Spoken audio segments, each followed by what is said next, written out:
किसान वर्ग, चाहे युवा वर्ग, व्यापारी वर्ग, सभी के लिए ये बहुत ही अच्छा बजट है। 2026 का बजट वित्त मंत्री निर्मला सीतारमण ने पेश कर दिया है। इसमें उद्यमियों से लेकर ग्राम विकास के लिए बहुत सारा बजट रखा गया है। उसके साथ साथ इसको बीजेपी के नेताओं ने सराहा है और उन्होंने कहा है कि सर्वांगीण विकास वाला यह बजट है। आप सुनिए फिलहाल भिवानी में बीजेपी नेताओं ने किस तरीके से लड्डू बांटकर इस बजट की प्रशंसा की है। भारत देश के लिए बड़ा ही महत्वपूर्ण दिन है, विशेष दिन है, जो हर साल हम देखते हैं कि भारत सरकार जनहितैषी बजट घोषित करती है। और इस बार भी जैसे उम्मीद थी आमजन को, उस उम्मीद के ऊपर हमारी वित्त मंत्री श्रीमती निर्मला सीतारमण पूरी उम्मीद से खरी उतरी हैं। और जिस प्रकार से जनहितैषी आमजन के लिए, मध्यवर्गीय लोग के लिए और रसोई तक के लिए और युवाओं के लिए जो आज बजट भारत सरकार द्वारा घोषित किया गया है, प्रधानमंत्री श्री नरेंद्र मोदी जी के नेतृत्व में, और इसमें जिस प्रकार से घोषणाएं हुई हैं वो जनहितैषी हैं। और क्या क्या चीज़ इसमें है, हमारे जिलाध्यक्ष इस पर पूरी रोशनी डालेंगे, आपको विस्तार से बताएंगे। जिलाध्यक्ष श्री वीरेंद्र कौशिक। सबसे पहले तो सभी साथियों का स्वागत है जो आज इस देश के प्रगति के लिए, जो निर्मला सीतारमण जी देश की तरक्की के लिए, जो हमारा प्रधानमंत्री जी और पूरे देशवासियों का संकल्प है विकसित भारत 2047 से पहले करने का, उस दिशा में एक कदम और बढ़ाया है।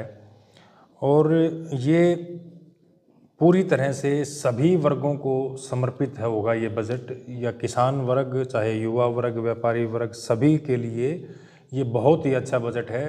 आदरणीय हमारे नरेंद्र मोदी जी ने जब इस देश की कमान संभाली थी तो उस वक्त 13 लाख करोड़ रुपए का 2013-14 का जो बजट था, और आज निर्मला सीतारमण जी ने जो बजट पेश किया है 53.5 लाख करोड़ रुपए का बजट पेश किया है, जो इस देश के लिए अलग अलग सेक्टरों के अंदर जो पैसा लगाया जाएगा इस दिशा में, क्योंकि ये बजट मुख्य रूप से युवाओं को समर्पित है। और इसके अंदर ऐसा वातावरण बनाने की कोशिश इस बजट के द्वारा की गई है कि एआई से रिलेटेड जो चीज़ है, कृषि को भी एआई से जोड़ा गया है, ताकि हमारी हाई वैल्यू क्रॉप की जो फसलें हैं, जो फसल कह सकते हैं इसको, जो दिनचर्या के लिए जो जैसे काजू है या कोकोनट है, इस प्रकार की फसलों को बढ़ावा देने के लिए, और जो हमारा किसान है उसकी आय किस प्रकार से बढ़े, उसको एआई से जोड़ने का काम भी निर्मला सीतारमण जी के बजट के अंदर साफ नज़र आने लग रहा है। दूसरा हमारा रक्षा बजट है। रक्षा बजट को भी काफ़ी बढ़ावा दिया गया है। लगभग 6 लाख करोड़ रुपए का प्रावधान इसके अंदर किया गया है, और इसमें खासकर विमान से जैसे रिलेटेड हैं, हमारे जो लड़ाकू विमान वगैरह, इस प्रकार से जो भी एयर से संबंधित चीज़ें हैं उनके ऊपर जो पुर्जे जो बनते हैं हमारे, उनके अंदर आयात शुल्क को हमने ज़ीरो किया है, ताकि इस क्षेत्र के अंदर तरक्की हो और इस क्षेत्र में बड़ी बड़ी जो डील होने लग रही है यहाँ पे मैन्युफैक्चरिंग का हब बने और इस नज़रिए से युवाओं को यहाँ पर रोज़गार मिले। तो ये सारी की सारी चीज़ें, और ग्लोबल सर्विसेज के अंदर जो पूरे दुनिया के अंदर जो सर्विस सेक्टर है, उस सेक्टर में कम से कम एआई के अलावा भी हमारा 10% का हिस्सा हमारे युवाओं का रहे, ऐसी सोच आदरणीय मोदी जी के नेतृत्व में निर्मला सीतारमण जी के बजट से हमें नज़र आने लग रही है। और सभी हमारे खेलो इंडिया के लिए भी 10 साल का विज़न लेके चले हैं। हेल्थ के अंदर निर्मला जी ने स्पेशल जो कैंसर हैं, शुगर से रिलेटेड हैं, कुछ ऐसी जो मुख्य बीमारियां जिससे लोग पीड़ित रहते हैं, उनकी दवाइयों के अंदर उनको सस्ता किया गया है। ऐसे ही अलग अलग प्रकार की जैसे टूर से रिलेटेड चीज़ें हैं, जो जिसके अंदर 5% टैक्स लगता था उसको 2% किया गया है। काफ़ी चीज़ें ऐसी हैं जिससे हर क्षेत्र के जो हमारे नागरिक हैं वो प्रभावित हुए हैं। युवाओं के लिए लगभग गाइड बनाने के लिए प्रशिक्षण देने की बात की है, केयर गिवर को 1.5 लाख को प्रशिक्षण देने की बात कही गई है।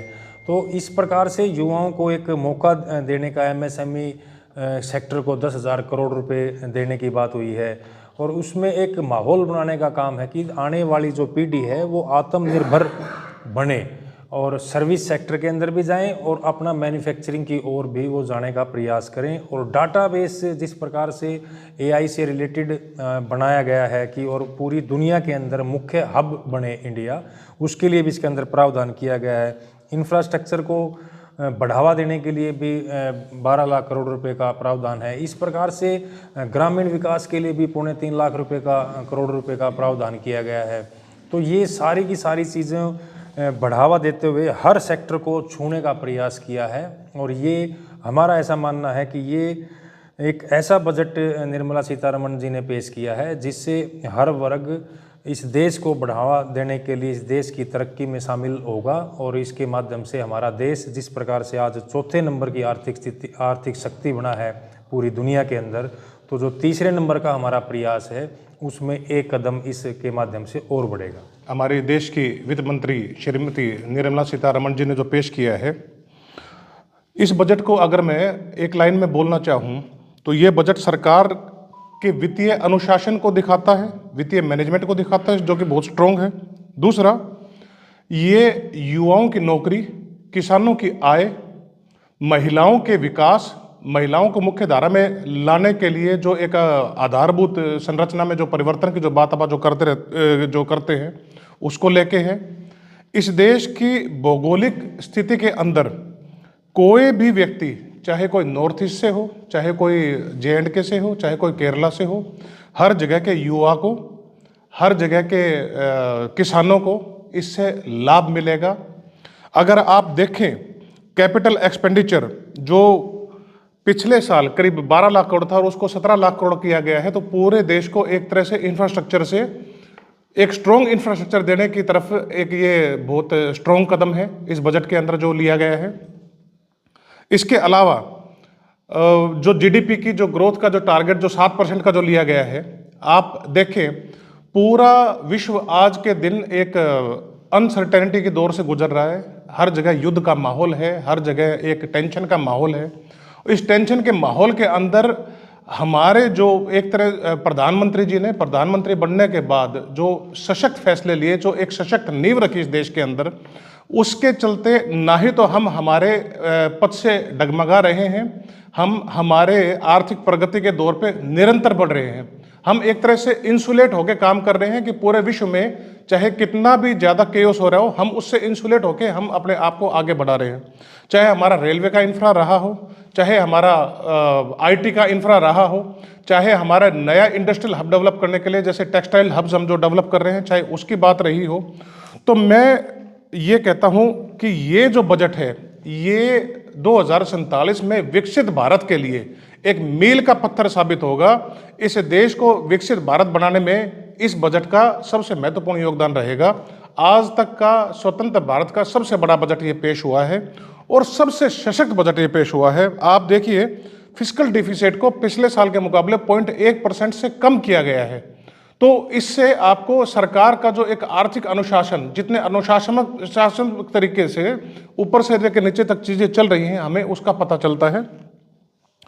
युवाओं के लिए बहुत सारे, युवाओं के स्किलिंग के लिए PM सेतु, अपग्रेडेड ITIs और ग्रामीण आवास के अंदर एक जो बड़ा, एक जो महत्वपूर्ण जो कदम जो लिया गया है, जो करीब पिछले साल आपका 32,500 करोड़ था और इस साल में ये 54,917 करोड़ चला गया। तो एक सीधा 22,000 करोड़ रुपए का जो जंप है, ये हमारी एक इच्छा शक्ति दिखाता है कि हम हमारे ग्राम के विकास को लेकर कितने संकल्पित हैं, कितना ज़्यादा संकल्पित है हमारी सरकार।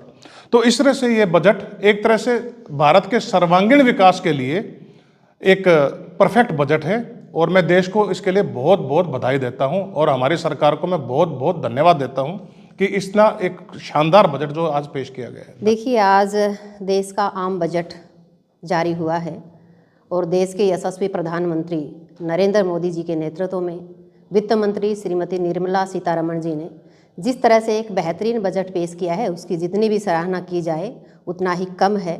और महिलाओं के लिए ये बजट बहुत बड़ी उत्सुकता और बहुत बड़ा, मैं कहूँगी कि एक खुशी लेकर के आया है, क्योंकि इस बजट में जिस तरह से महिलाओं के लिए सी मार्ट बनाने की बात कही गई है। हमारे देश में 10 करोड़ ऐसी महिलाएं हैं जो सेल्फ हेल्प ग्रुप चलाती हैं। उसके अलावा और भी बहुत सी महिलाएं हैं जो अपना खुद का रोजगार करती हैं और अपने परिवार की आय को बढ़ाती हैं और देश की अर्थव्यवस्था को मजबूती देने में अहम भूमिका निभाती हैं। ये बजट न केवल एक परिवार को बल्कि उस परिवार के साथ उस परिवार से जुड़ी सभी महिलाओं को मजबूती देने वाला बजट है। जो 10 करोड़ महिलाएं सेल्फ हेल्प ग्रुप चलाती हैं उन महिलाओं को तो मजबूत करेगा ही, साथ ही ये देश की अन्य जो महिला आबादी है उनको भी बहुत आगे लेकर के जाएगा, क्योंकि इसमें महिलाओं को ये कहा गया है कि महिलाओं के लिए कहा गया है कि महिलाएं देश की आधी आबादी हैं, देश का वो मजबूत स्तंभ हैं। महिलाएं अगर आगे बढ़ती हैं तो देश कई कदम आगे बढ़ता है। और आत्मनिर्भर भारत बनाने के लिए महिलाओं का सशक्त होना जरूरी है और इस बजट में महिलाओं के सशक्तिकरण पर विशेष ध्यान दिया गया है, जिसमें सी मार्ट जैसी घोषणा करके माननीय वित्त मंत्री निर्मला सीतारमण जी ने महिला सशक्तिकरण का एक महत्वपूर्ण उदाहरण इस बजट में पेश किया है। साथ ही गर्ल्स हॉस्टल हर जिले में बनाने की घोषणा इस बजट में की गई है, यानी कि बेटियों की शिक्षा के साथ साथ उनके रहने की व्यवस्था, इस बात पर भी सरकार ने जोर दिया है कि बेटियां सुरक्षित हों और अच्छे से अपनी पढ़ाई कर पाएं। इसलिए गर्ल्स हॉस्टल हर ज़िले में बनाने का प्रावधान इस बजट में किया गया है। ये महिलाओं को सशक्तिकरण के साथ साथ देश की आर्थिक स्थिति को मजबूत करने वाला बजट है और प्रधानमंत्री जी का जो स्वप्न है 2047 का विकसित भारत बनाने का, उस संकल्प को साकार करने वाला ये बजट है।